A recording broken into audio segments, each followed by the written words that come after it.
Hello friends, कैसे हैं आप लोग। उम्मीद है कि ठीक ही होंगे। तो चलिए टाइम ज़ाया ना करते हुए स्टार्ट करते हैं। लेकिन स्टार्ट करने से पहले मेरी गुजारिश है कि प्लीज़ अगर आप नए हैं तो मेरे चैनल को सब्सक्राइब करें और बेल आइकन ज़रूर दबाएं। कहते हैं कि बहुत पुरानी बात है, किसी गांव में एक बादशाह हुआ करता था।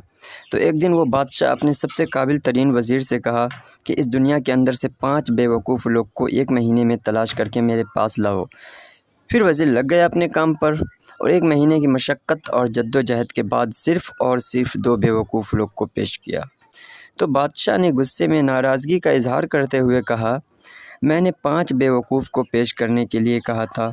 वज़ीर ने कहा, हुज़ूर, मुझे एक एक करके बेवकूफ़ को पेश करने की इजाज़त दी जाए। बादशाह ने कहा, ठीक है।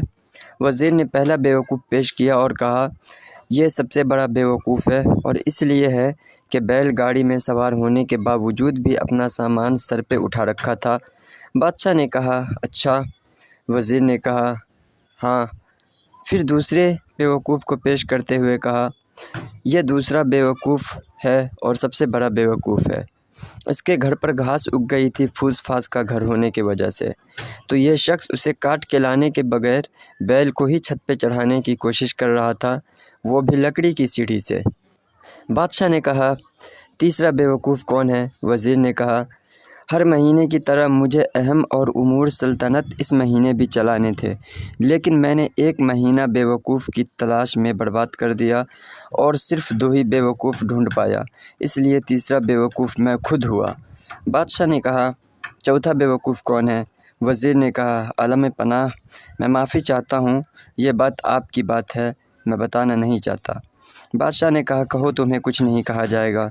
वज़ीर ने कहा, आप इस दौर के बादशाह हैं और तमाम मुल्क और गांव के ज़िम्मेदार हैं, मगर फिर भी काबिल तरीन लोग को तलाश करने के बजाय आपने बेवकूफ़ लोगों को ढूंढने का हुक्म दिया और आपने न सिर्फ अपना वक्त बर्बाद किया बल्कि एक अहम वज़ीर का भी वक्त बर्बाद किया, इसलिए चौथे बेवकूफ़ आप हुए।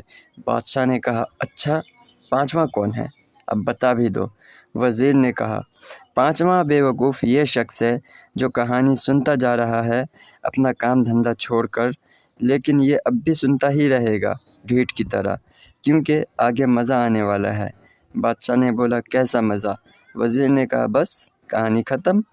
और बादशाह ने गुस्से में सब दरबारी को भगा दिया और फिर पूरे दरबार में सन्नाटा छा गया। तो दोस्तों, कहानी सुनकर मज़ा आया होगा। अगर अच्छी लगी हो ये कहानी तो प्लीज़ मेरे चैनल को सब्सक्राइब करें और बेल आइकन ज़रूर दबाएं। Thank you.